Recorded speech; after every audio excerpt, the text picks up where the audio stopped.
Hey guys, this is Austin, and today I'm here with a gaming PC build for $600. So this is going to be a great way to get yourself into all of the awesome new PC games that are coming out. To give you an idea of how it performs, I ran it through a few different games, including Battlefield 3, where the $600 PC has no problems playing it on Ultra. Crysis 3, which, surprise surprise, is one of the best looking PC games out right now, is also easily able to be run on high settings. A very fun game from earlier this year, BioShock Infinite, is also absolutely no sweat for the PC, being able to easily run on ultra settings. Lastly, one of my surprise favorite games of this year, Metro Last Light, is also going to be totally playable running on high settings. To kick the build off, we're going to be using an AMD Athlon X4 750K. So if you guys have been watching the channel for a while, you know that I absolutely love this CPU, as if you're going to be gaming on a budget, it's really hard to beat. This is a quad-core processor clocked at 3.4 GHz. However, the nice thing is it's fully overclockable. So if you want to crank it up and get a little bit more performance, you can absolutely feel free, and it's only going to run you about $80. For a motherboard, we're going to be using an MSI FM2 A75 MAE35. So awesome, super not long name at all aside, this is a great motherboard for this build. So it does support our CPU, obviously, but it also does support overclocking with it, and you get all the kind of fun bells and whistles that you would look for, including USB 3 support, as well as SATA 3 support, all for $60. For a graphics card, we're going to be using a Gigabyte Radeon R9 270X.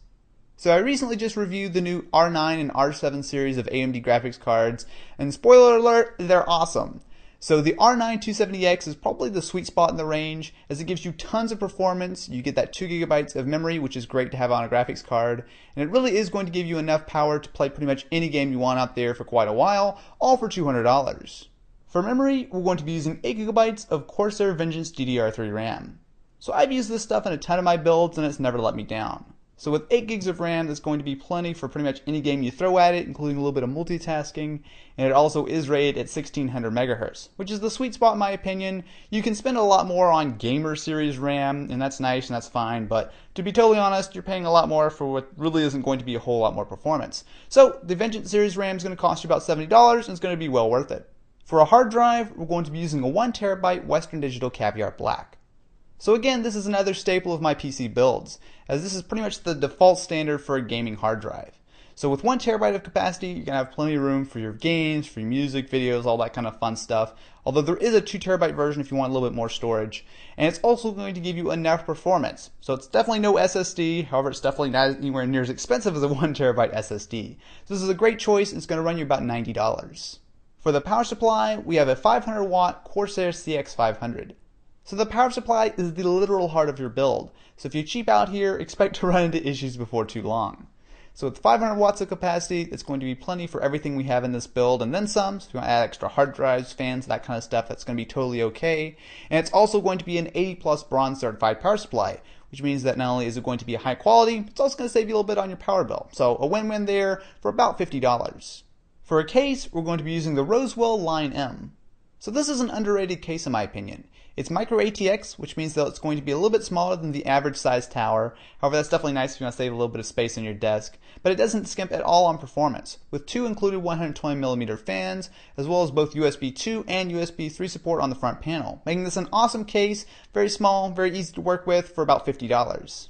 So there you go, an awesome $600 gaming PC build. Of course, prices are always changing, so I will have links to everything I mentioned in the description of this video. Also, definitely be sure to check out the sponsor for this video, Audible.